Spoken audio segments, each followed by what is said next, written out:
Chers musulmans du monde entier, aujourd'hui, je m'adresse à vous avec une vérité que beaucoup n'osent pas prononcer. Les événements tragiques qui se déroulent sous nos yeux, dans le pays où repose le prophète Muhammad, sont des signes inquiétants de la fin des temps. Des actes qui non seulement offensent notre foi, mais qui cherchent à détruire, de manière morale et spirituelle, ce que nous avons de plus cher, l'islam, le prophète et la Kaaba. L'Arabie saoudite, pays que l'on considère comme le cœur de l'islam, où se trouve la Kaaba, est devenu le terrain de profanation et de trahison. Ces événements ne sont pas simplement des fautes humaines, ils relèvent d'une atteinte flagrante à l'intégrité de notre foi. Que dire de ceux qui sont responsables de ces actes? Que dire de ceux qui, au lieu de protéger les valeurs saintes, les détruisent pour plaire à l'Occident et aux puissances mondiales? Regardons de plus près ce qui s'est produit lors du concert de Jennifer Lopez en Arabie saoudite. Cette femme, vêtue de manière totalement inappropriée, a pris la scène au pays où le prophète Muhammad a vécu, là où le dernier message divin a été révélé. Cette scène a eu lieu à quelques kilomètres de la Kaaba, ce lieu vénéré par des millions de musulmans à travers le monde. La dignité de ce lieu sacré, de la ville de la Mecque et de l'islam tout entier a été bafouée devant des milliers de spectateurs.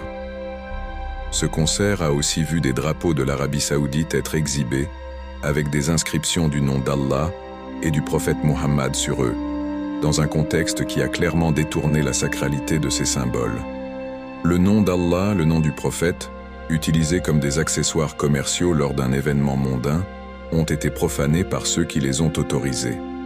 Bien qu'elle n'ait pas directement représenté la Kaaba de manière physique, ces éléments symboliques et contextuels sont perçus comme une manière de ternir la sainteté de la Kaaba.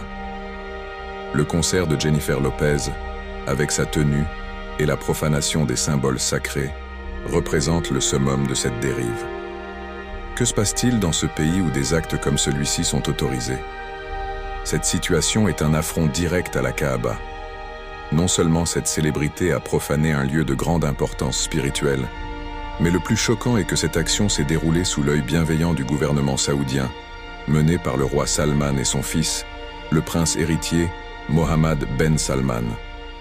Ces individus, en charge du plus grand sanctuaire de l'islam, ont permis qu'un concert d'une telle nature ait lieu à proximité du cœur même de la foi musulmane. Lorsque la Kaaba, ce symbole sacré de notre foi, est utilisé pour des intérêts politiques et commerciaux, nous devons poser la question: jusqu'où iront-ils pour plaire à l'Occident? Comment un dirigeant musulman peut-il permettre qu'un tel spectacle ait lieu dans le pays de l'islam?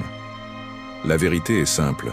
Ces actes sont une tentative délibérée de saper l'intégrité de notre religion. L'objectif est clair: discréditer l'islam aux yeux du monde, détruire la moralité des musulmans et les pousser à s'éloigner de leurs racines.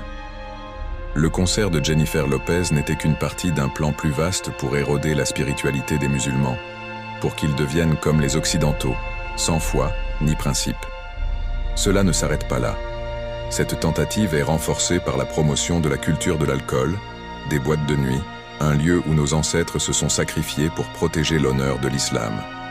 L'alliance de l'Arabie saoudite avec les puissances occidentales, notamment les États-Unis, n'est plus un secret. La guerre contre l'islam, menée sous couvert de progrès et de modernité, est palpable.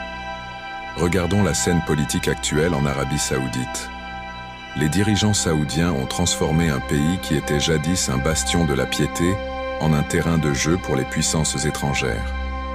Ils permettent l'implantation de valeurs étrangères qui sont diamétralement opposées à notre foi. Nous savons que l'alcool est haram dans l'islam. Mais aujourd'hui, dans le pays qui abrite le lieu le plus sacré de l'islam, l'alcool devient un commerce florissant. Les boîtes de nuit sont ouvertes, et ces actes immoraux sont vus comme des progrès. Mais en réalité, c'est un recul spirituel total. Les clubs et les femmes dans les stades. Pendant ce temps, les femmes sont autorisées à entrer dans les stades de football, à participer à des événements mondains où elles sont exhibées comme des objets. Ce n'est pas un progrès, c'est une dégradation de l'image de la femme musulmane.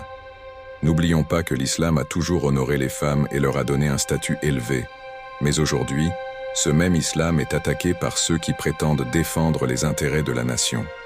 L'un des aspects les plus sombres de cette situation est la répression des voix pieuses, en particulier celle des savants musulmans. Ces savants, dont la voix devrait résonner pour dénoncer les injustices et appeler au respect des lois divines, sont réduits au silence par la peur et la menace.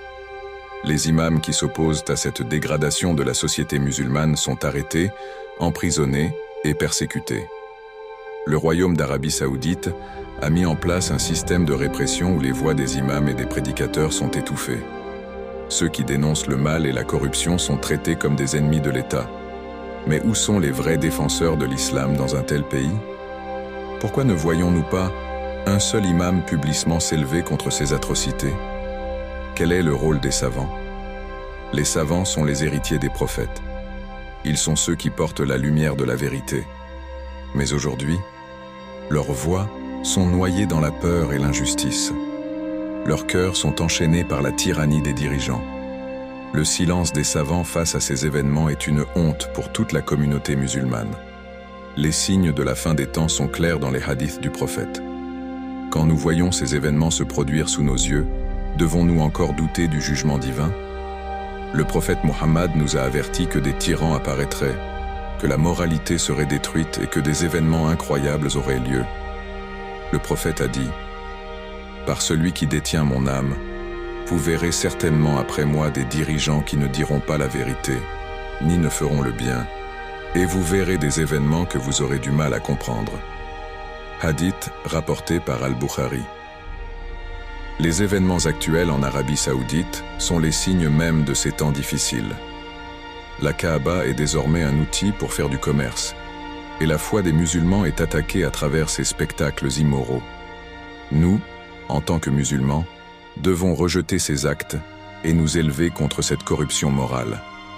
Le silence devant de tels actes est une complicité. Ceux qui permettent ces profanations seront responsables devant Allah le jour du jugement. Rappelez-vous que Allah ne changera pas l'état d'un peuple tant qu'il ne change pas ce qui est en eux-mêmes.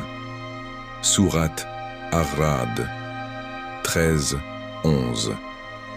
Nous devons agir pour revenir à nos principes fondamentaux, retrouver la foi en Allah et dans le message du prophète Mohammed. Ne laissez pas la corruption régner dans vos cœurs. Levez-vous pour la vérité, pour la défense de l'islam, pour la protection de la Kaaba et de nos valeurs sacrées. Rappelez à votre audience que l'heure est grave. Il est temps pour chaque musulman de se lever, de dénoncer ses injustices et de défendre son foi et son pays. Le prophète nous a enseigné que ceux qui combattent le mal avec leur cœur, leur langue ou leurs mains sont les véritables croyants. Soyons ces croyants. Il est temps que l'islam retrouve sa grandeur et que le silence des musulmans soit brisé.